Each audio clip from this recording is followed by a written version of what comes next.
Hello and welcome back. I am Arumba. Thank you for joining me. Let's play some more of our tutorial campaign with Filthy Robots in EU4. How's it going? Doing well, man. Good. You ready to win this war? Yeah, I'm ready to. I'm kind of curious to see how it turns out now. So now we've crushed him. We've crushed his war. We haven't taken over anything yet. We've just killed his army, right? Yep. Notice that dialogue there at the bottom. That war score. 20%. We're at 20% war score. If you click on that thing and hover over the number, you can actually see exact breakdown of how we got to 20 war score. We got 7 war score from battles, and we're currently blockading his capital. We're 13.25. Okay. You need war score to demand stuff, and we're going to need siege down his capital to take that territory. Okay. So what we can do is we can actually detach some troops to siege down Tyrone, because we have more than enough men to flank Leinster, even though he, we don't need to send all 12,000 troops down there. Okay. Okay, we're actually going to send troops down there. Yeah. Oh yeah. We're going to kill him. We're not going to let him train more men. If we don't, he's going to merc up. See, actually, you can actually zoom really, really far in on Leinster. Okay. You see that little blacksmith hammering on a sword? Yes. If you hover over that, you can see a Latin medieval infantry will be fielded here on 3rd of December. So that is unacceptable. Troops. He's training men. He's trying to defend his friend. So we need to go down, burn his towns, and salt his land. Yeah, we're going to smash his army before it gets any stronger. Okay. You almost always want to kill armies before you worry about sieges. But because he only has 5 troops, and because we talked briefly last episode about flanking range, we only need to send 5 infantry plus the 3 cavalry that we have, which means we have plenty of extra infantry available to lead a siege against Tyrone. Okay. So let's let one day pass so we can actually select our army. It's doing this weird thing where as soon as the battle ends, you have to let a day pass before it's selectable again. We have our diplomat just sitting around. We should probably get him reassigned, right?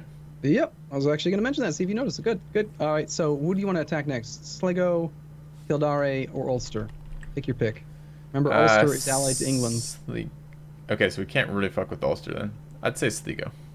Okay, go ahead and start building up a spy network against him then. Okay, let's go ahead and... Whoa, where is my spy network? There it is. Okay, build spy network. Confirm. Yeah. Done. Now, this would be an opportunity where if you really wanted to go back to privateering, we could probably do it. But again, we're going to keep our navy together just for security. Because it's a very insignificant... Let's say we're at war for 2 years, and we're losing 0.4 ducats for 2 years.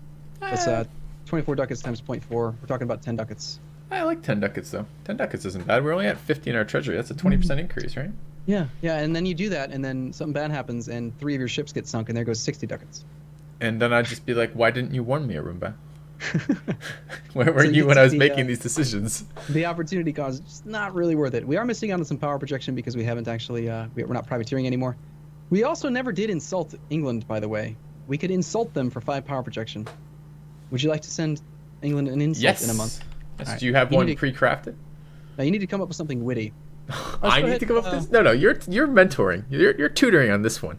This is your responsibility. What do we send in England? What normally works when you insult England? Yeah, you actually get power projection dependent upon how well you write the insult.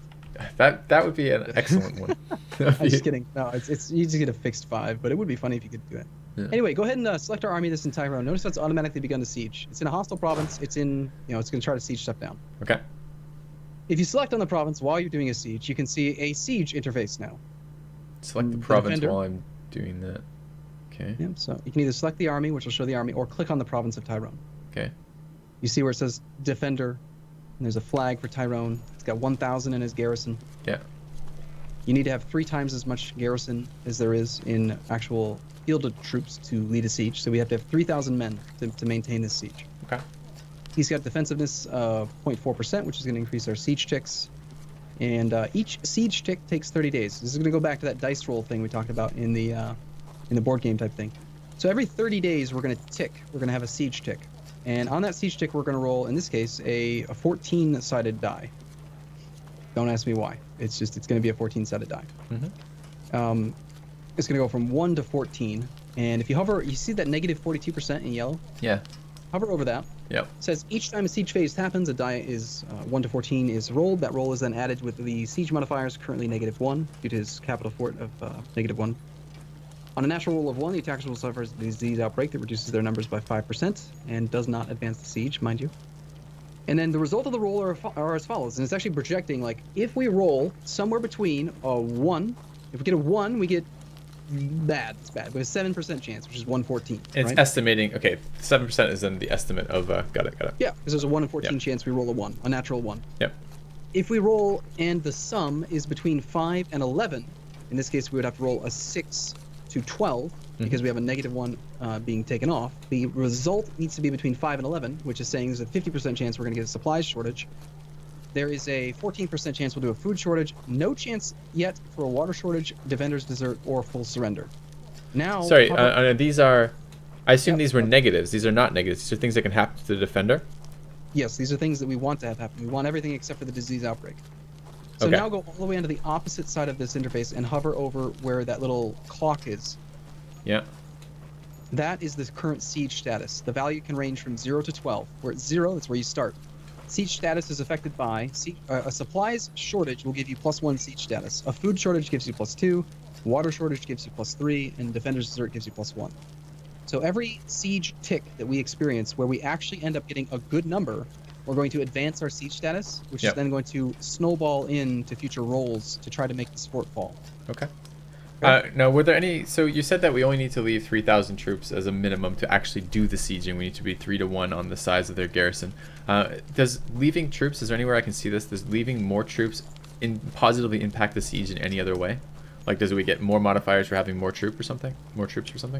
Yes, in certain circumstances. If you leave more troops, and those troops are artillery, artillery will give you an extra multiplier, an extra phase progress modifier. You can actually see there we've got 0 siege status, 0 from leader siege skill. Remember we talked about how our general has no siege pips. Yeah. He could just have a +1. Okay, so these are actually modifiers. Got it. Yep. So if our leader had a siege pip and he was in charge of the siege, then we would have +1 there. Hovering over the artillery, you can see if we had 5 artillery, we could have up to a 5 bonus, but we haven't discovered artillery technology yet. We have blockaded the province already. If we didn't have the blockade in place, there would actually be an extra -2 here. Okay. It's just always -2, unless you're fighting against rebels. For some silly reason, it's -1 with rebels. I don't know why. We haven't had any rebels to deal with yet. And then if you had a higher level fort, like if you had an actual proper castle like what we have over in Lothian, then it would actually be -3 instead of -1. But he doesn't have an actual castle, it's just his capital. Okay. Lastly, walls breached. A natural 14 will give you a walls breached, which gives you +3 to your siege status and allows you to assault the holding instead of having to wait for it to fall naturally. Can his garrison increase during the siege? No, garrison cannot recover. So, and he has no. I assume he has to train units somewhere. Does he have to train Yep. them in the city? He has to train troops in his own and controlled provinces. Since he has no other owned or controlled provinces, he is incapable of training an army. Because he can't train on the city because it's besieged, and he'd have to bring it in from somewhere else. Yep. If we Okay. leave, he'll. So there's no features. there's no downside then to just leaving 3K here because he can't create more troops. We're gonna go and deal with his reinforcements, which are coming from his allies, and the garrison can't get bigger, and none of our troops that we leave there actually give us bonuses towards sieging faster. So the only time it would be beneficial then to leave more troops than 3K is if we rolled a natural 14, then we wanted to assault and we get a better just like roll on that. And even that probably not because 1K is 1 pip, so 3K with 3 infantry would be 3 pips, which means the flanking's already maxed out. Is that correct? You would want to have 5 infantry to flank. Oh, they Well, flank actually, 2? No. Yeah, no, you're right. You're right. If they have 1 infantry, yes, only 3 infantry could engage. Okay. So there's no point in leaving more than 3 here. Yes, there actually is, though. Notice again, if you roll a natural 1, the attackers will suffer a disease outbreak, which reduces their strength by 5% of their maximum. Would that fuck up our siege then because we wouldn't have 3 times? Okay, so we need to lose 4. 2,850 troops, which is not 3 times as many as you need. So you generally want to go. Does the one siege just higher. end when that happens? Nope, it just can't progress. It'll Okay. just sit and never go anywhere. So we want to go 1 higher than the requisite amount, because if we have 4,000 troops, a disease outbreak will take us down to 3,800, which is still above 3,000. Okay. And we'll never have we'll never experience a roll that could possibly slow down our siege. Got it. So go ahead and grab the army. Yep. Once you have it selected, you could either click the I don't even know where the damn button is. There's a button somewhere on here. Create new unit. It's the top right one, or just press the B key, which is the keyboard shortcut that I've made that's better. We're gonna open up this interface to reorganize the unit. Let's detach 4 regiments of infantry. Take them from the top, the most damaged ones. Why the most damage? Because this is still going to give us basically it's going to give us more than our worried number of 3,000 and by enough, and it doesn't matter. Okay, got it. Yep, and because we don't want those infantry to be engaged in the next bit of combat, because if they were, they are at a direct representation of their strength. So an 800 regiment 800 troop regiment is going to fight at 80% efficacy versus a 1,000 strength regiment. Okay. Also, if they have too few troops in their regiment, they also lose some of their flanking range. So generally speaking, you want to have fully sized regiments for combat. Okay. And then I can One close last that thing- and I'll have those two split up? Yep. One last thing to remember is that let's say that the Leinster army was much bigger. Let's say it was 10,000 troops. What we could do is just leave behind 1 infantry in Tyrone. And even though we know he wouldn't be able to siege Tyrone at all, Stops him from training. Exactly. Okay. So, but we don't need that because again, we're actually still going to deploy six infantry with 3 cavalry flanking, which is great. We're going to flank the crap out of Leinster. How do I tell which of my armies is sieging this right now? Right now, they're both helping. Okay. If you actually click on the province, you'll see that they're being besieged by 9,138 infantry, 3,000 that. Any hostile army in the province is going to be part of the siege. Okay. So go ahead and just keep clicking until you have the larger of the 2 armies selected with the leader. Yeah. And then just try it. See if you can march down to Leinster. See if he's already got military access through England. It puts a red arrow, but I don't know if that means anything. The Was fact there? that you even able, like, try right clicking on Sligo. You're gonna get like a little sound alert, and it's gonna say no, you can do that. You have no military access there. The fact that it even lets you try. We have military access through England? Yes. Why do we start with military access through England as Scotland? This is a very important thing to understand about how combat works in EU4. If any person you are at war with has military access through another nation, you also have military access through that nation. Got it. That's interesting. So you cannot hide armies. You can't just like hide your army in some foreign power that won't give military access to the other enemy, because what's going to stop? I don't give a crap. If you give them access, I'm going to march through your lands too. So because Leinster is allied to England, and Leinster has military access through England, we have military access through England. Okay. So, and actually, if you right-click on our country, you can actually see that has conditional military access. There's like a... Oh, shit. I have the army selected still. I guess I Scotland gotta has zoom out. conditional military access through England for the following reasons. England gives access to Scottish enemy Leinster, is why we're getting the access. So, let's go around there, go down there, and just beat him up. Okay. And go ahead and unpause. So our siege will begin. You don't have to have a leader in charge to do the siege, just the requisite number of troops. Okay. If we had a leader with siege, we would want to have that siege leader in charge, because that's literally his We purpose. just got to pop up with gold. Is that gold? Yeah, sure. Which one? Where? I saw 2 yellow numbers come out, one out of the port and one out of the city in Tyrone. They popped up and moved towards my screen and disappeared rather rapidly. Yep. Okay. Go ahead and grab the army that's in Tyrone. Yeah. In the center top section, below where it says like no leader, we can see here it says Tyrone, current location. Yeah. Then there's a little chest with gold in it. It says 0.3. Okay. We have 3.53 infantry regiments, which are capable of looting 0.1 ducats each. So So there's another advantage to leaving more military around then. You loot more. Yes and no. Again, we're probably going to drain the loot out of the province altogether by the time the siege is over, and you suffer attrition while doing sieges. So having more troops than necessary causes you to kill more men. Okay. You're losing. If you hover, you see that little red, the little skull. Yeah. We can see we're suffering 1% attrition monthly due to attrition. Got it. How do you see the total treasure? How do we know that we're going to get all of the loot out of this this area before it dies? Okay, click on the province of Tyrone. It'll bring up the siege interface. There's now a button in the top right corner called Show Province or Select Army. Click Show Province or press the V key. Okay. Top left corner, below where, just top left corner-ish, there's a big green bar. You see that? I do. The treasure chest, that's the loot bar. Okay. The loot bar is going to be equivalent to the development. So the maximum loot in this province is going to be 11 because it's an 11 development province. We haven't talked about any of this stuff yet. So much to talk about in this game. Yeah. But there's currently 10.67 ducats of loot remaining. Okay. So can we commit war crimes or atrocities in here? Like if we want to slaughter all their peasants or something, can we do that? No, sadly. That would be fun though. Okay. But we're going to loot 0.35 every month that army is there. Okay. So, yep. And then the same thing for the blockade. The blockade is going to block. Since we're blockading Tyrone, we're getting a very, very small amount of money. If you press F14, you can actually see how much money we got for spoils of war. We got 0.01 ducats for blockading Tyrone. It's very insignificant for blockading. So let's unpause. Let's do our next round of combat. Hopefully we roll well. Okay, we've engaged. We're in the very first phase. Here, quick little spot test. What's the first phase? It's whatever there's 2 of them. There's shock and fire goes first. There you go. Yeah, he's got it. He's learning. I don't remember what happens in them. I just remember that you're saying the shock is better for the cavalry, and I don't remember what was better. Let's briefly talk about why that's the case. Press F1 and then the comma key for the military tab. Okay. All right, now we're going to look at the unit interface here. We got Western tech, we got Latin medieval infantry, we've got their costs, we've got their combat ability, and then you see these other columns here: Yeah. fire modifier, shock modifier.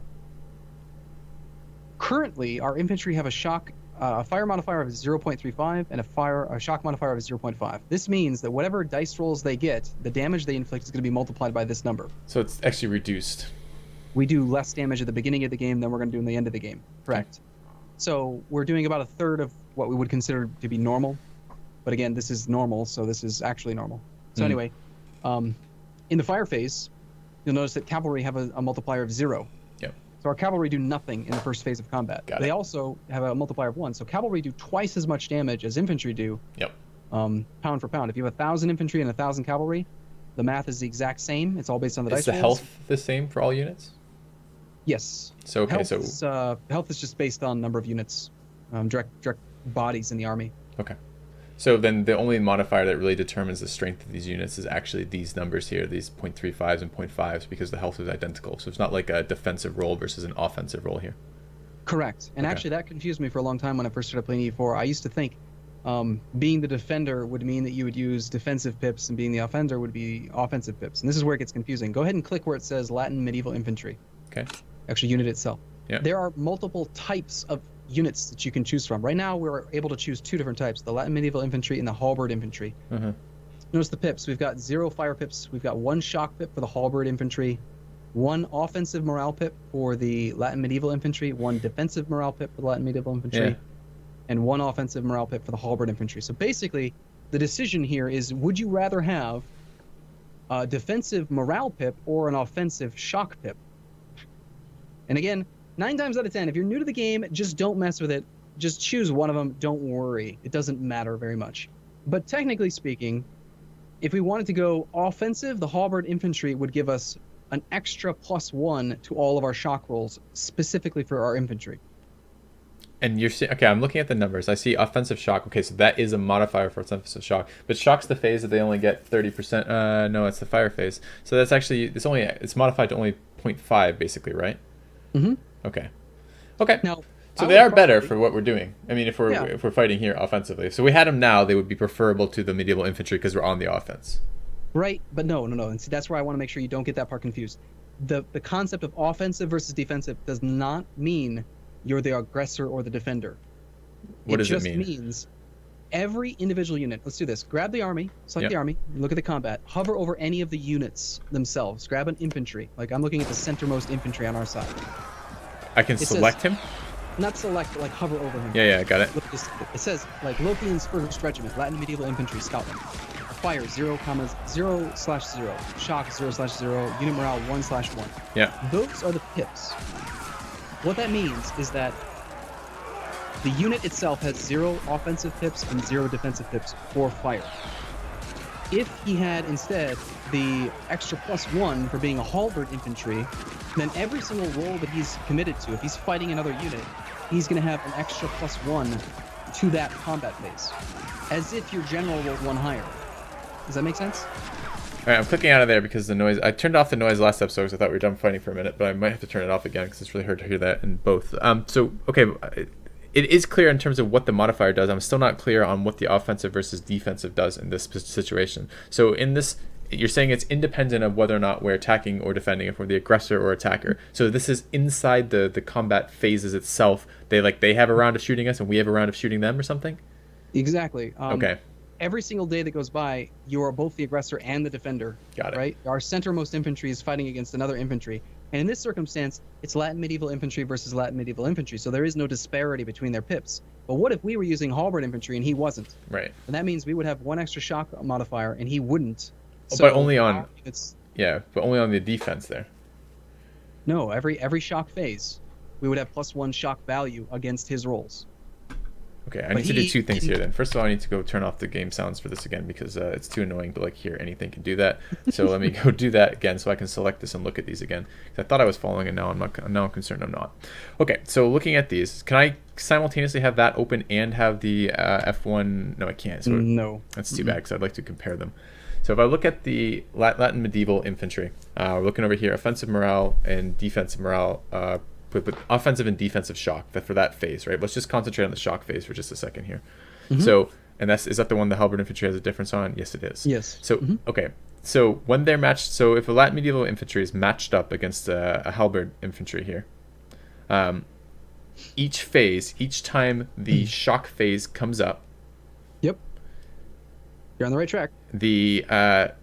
the halberd infantry are going to have, okay, but this is where the defensive and offensive makes no sense to me, because that phase, I'm mentally imagining this as a simultaneous phase. The shock phase is, okay, here's the shock phase. The shock phase, these units butt heads. There's a result. But you're saying the way this is worded with offensive and defensive suggests that in the shock phase, there's actually 2 like mini rounds inside the shock phase. Is that correct? No. What that's saying is that in the shock phase, if I am attacking, I get +1 to my shock pip. If I am defending in the shock phase, like something else is attacking me, then I don't get any modifiers, and I'm just going to take whatever the actual rolls were. Okay. So a Latin medieval infantry being attacked by a halberd infantry is going to have a -1 shock relative to him, right? So it's as if you rolled 1 dice roll higher for that specific infantry versus that specific infantry. So they're each rolling against the other then on the same part of this phase. So in other words, the halberd infantry are going to do more damage here for the same dice roll across when attacking into a Latin medieval infantry. Correct. And one thing to notice here is that if you look at the actual units, the total number of pips for each tier, notice how we've got 2 units to choose from that are both require military tech level 1? Yes. The total number of pips is equivalent. We've got 2 pips for the Latin medieval infantry and 2 pips for the halberd infantry. You're just choosing how you want to allocate them. Does that make sense? Yes. So you're basically saying at this tier of military, they're equal in power, but they're just distributed differently in terms of what they do. But I'm not sure I understand then what the difference between these are. So if the Latin medieval has 1 defensive morale and 1 offensive morale, right? So this is on the sorry, go on. If we made the decision to use halberd infantry instead of the Latin medieval, what we would be making the decision based on is that we want to deal more physical death, kill more actual units, because our actual shock value would be higher. Yeah. At the cost of receiving more morale damage ourselves, because we would have 1 less defensive morale pip. Okay, that's the comparison I wanted to hear. Yeah, we would kill more, but this would work out well in our current circumstances because we have high morale. Yeah. We can afford to take some extra morale damage because we don't really care. We still have more morale than most other nations because of what we have in advisors and prestige. Okay. So that actually might be an investment worthwhile for us. If we train more units. The risk in doing that, and actually this is I'm just glad you said that because it's a very easy thing to get confused by. You said training new units. We don't have to train new units. If you clicked on halberd infantry right now, please don't do this. If you clicked on it right now, our troops would instantly all turn to halberd infantry. All of them. There is no mixing and matching. It's one or the other. Wait, and when our existing troops become halberd infantry? Yes. And when you do that, because they are a new unit type, they instantly drop to no morale. And you have to recover their morale. So do not do this while you're in combat.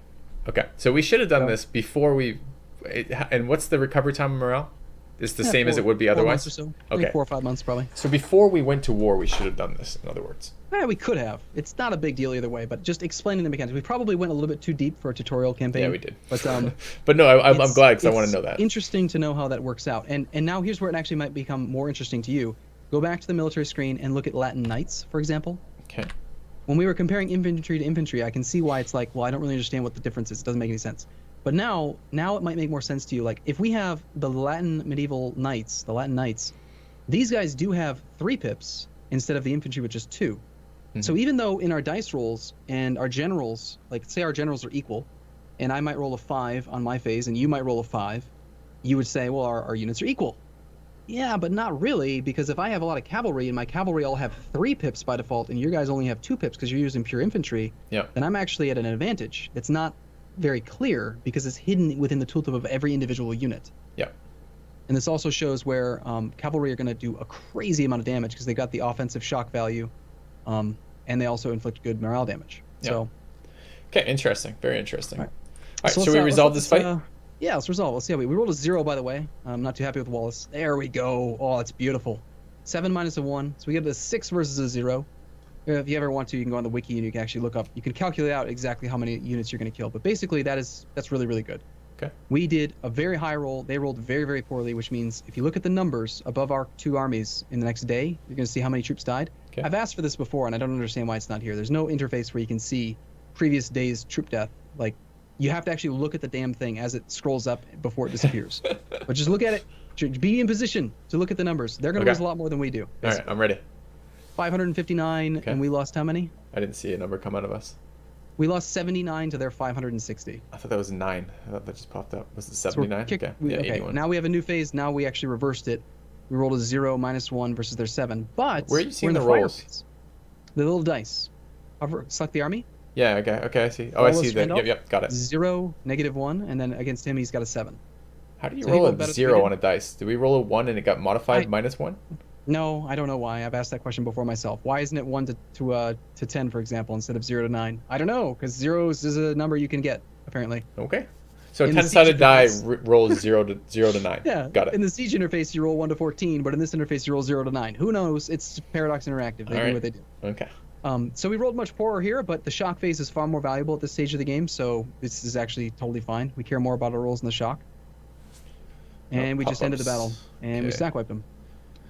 Cool. Our Chancellor reports the Trade League disbanded. The Trade League of Ragusa has disbanded. There's not enough members after Albania left. I don't care, I don't think. Okay, there's the pop-up for the battle finishing. And... Alright, so we lost 842 infantry and no cavalry. That's weird. Why did we lose no cavalry? Because they flanked.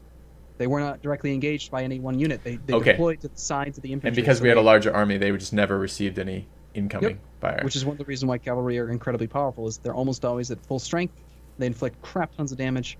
And that's another thing, I guess, is that you'd be making the decision of when you're marching an army towards a known entity. If you're much larger than them, you may wish to focus on like entirely offensive stats for your like your massively outlying units, like your flanking units like that. Yep.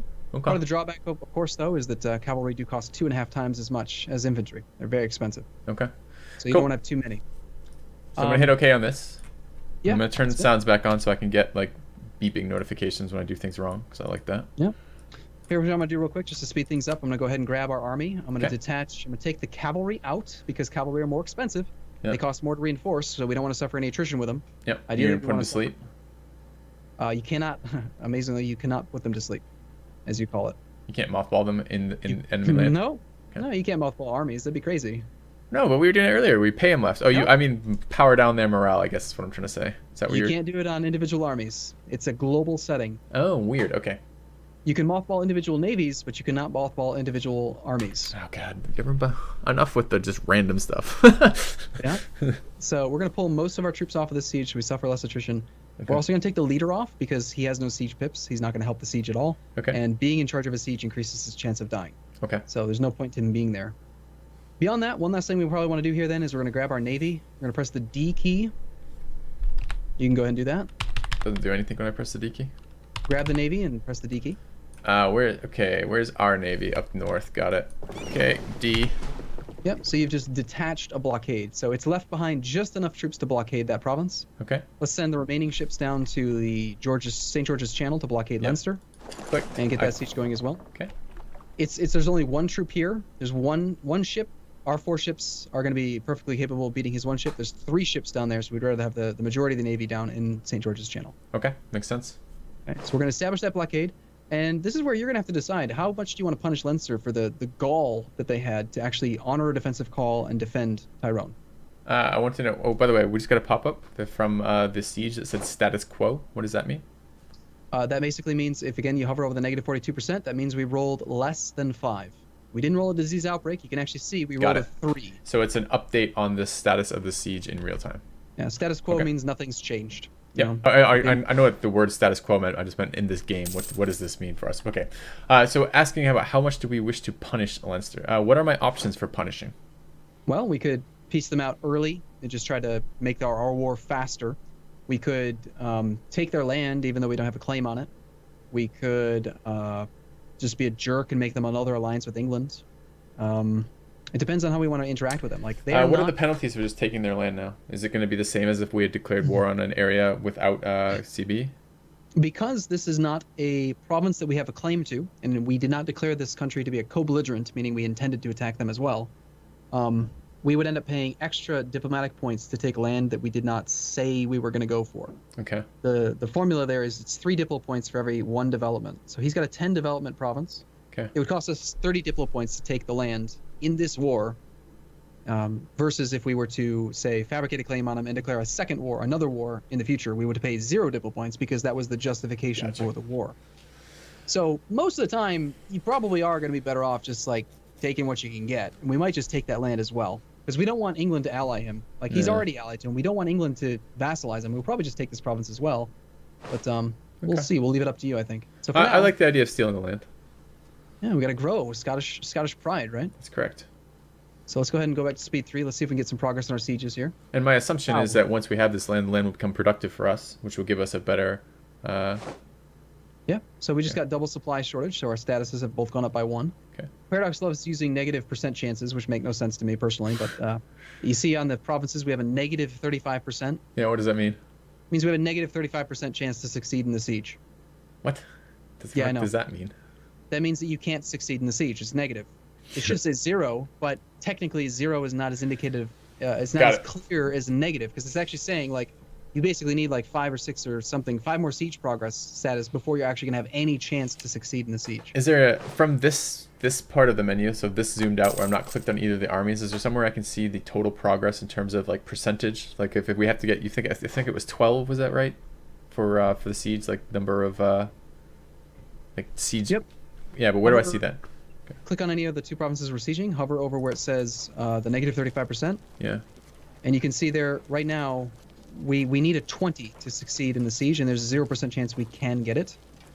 The only way we're going to get there is as we accrue more siege status that gets added to each roll. Okay. That makes sense? Yeah, I'm not sure I see the. So okay, I have Tyrone selected right now, and I can hover over, and when I do that, it brings me to the Siege of Tyrone pop up, and then when I hover over the minus 35 in there, you're saying? Yep. Those are your chances of actually having anything of I see. impact. Yeah, that's not quite that. You answered a question that I wasn't quite asking, which was without having to select either of those armies, with just like the overview here, can I see the status on that siege? And it looks like probably not really. Yes, in the outliner. In the outliner, interesting. Top right corner, there's now 2 Got sieges. it, and that gives me the same information. Awesome, that's exactly what I wanted. Yep, and you can hover over those. Yep, the outliner is your friend. Yeah, it looks like my friend. Now we can play greedy here. We are suffering 1% attrition each month due to the siege, right? That's just an attrition effect you get for doing a hostile siege. Sure. We are in hostile territory. Grab the army in Leinster, or Tyrone. Just pick one. Yeah. Okay. Which one did you choose? Leinster. Okay. You're hovering over that. At the top center, you can see there's a little skull thing next to where that loot indicator was. It's actually, we're suffering 3% attrition right now because it's winter time, so that sucks. So that means that every single regiment's going to lose 30 troops, 3% of 1,000. Okay. That's going to happen on every monthly tick, on the first of every month. Okay. Our siege ticks are also about 30 days long, so once a month we also get our recovery tick. Since we have enough manpower to recover troops, in that tooltip, you see where it says maximum 5% in this location. If enough manpower is in the country, this army will reinforce with 200 men each month at this location. The reinforcement rate is 50% in this province, and we get a bonus of 0% from our nation's values. Yep. Let's just briefly talk about this math. We're going way over on this episode, by the way, but we've got to cover this because this is the last episode of the week for us. Okay. When you are in non-controlled territory, meaning land that you don't personally own yourself, not your vassals, not your personal unions, not occupied provinces, only land that you personally own as your own real true land will you recover at 100% by default. Okay. Again, 100% is 10% of your troops per month. Okay. Which would be 100 men each in each army, each regiment. Okay. If you're in any other province, it goes down to 50%. So we're only able to recover 50%. Yet, if you have a general in charge of the army, and that general has maneuver value, each maneuver pip increases the amount by 10%. Wow. So our 5 maneuver general could actually allow us to recover at 100% of normal in enemy territory. Right. That's pretty powerful. Okay. It does not allow him to recover at 150% in your own land. It just mitigates the penalty for being in hostile territory. Okay. The reason I'm mentioning all this is that normal recovery would be 100 men. We're cut in half down to 50. We're suffering 30 troops per month in attrition, which means that we're able to gain 20 men per month at our current full maintenance value.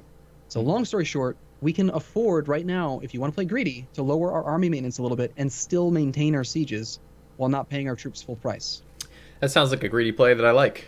Yeah. So roughly then, because we are suffering 3% attrition right now, we could go down to about 60% maintenance and still afford to get 3% men back each month. This would not counteract disease outbreaks, but also when it's not winter, we're only suffering 1% attrition, so we could be at 20% of normal maintenance. If you slide the scale, if you're at 20% maintenance, you recover 20% of the normal amount of troops. Okay. So let's just go down to like you said 60%? 60%, like somewhere in this vicinity, like right around there. Now we're gonna get a new red alert saying you shouldn't do that. It's dangerous. You're at 56% maintenance right now. Okay, where are you seeing the actual number for that? If you hover over the alert that just popped down, it says 56. Why it doesn't say 56 on the actual army slider? Sliding bar would be nice. Yeah. Okay. Oh no. I just bumped it up, so we're actually at 60%. Perfect. Click is 1%. Okay. Also, we have a checkbox. One last thing. Press F1 and the command key. Okay.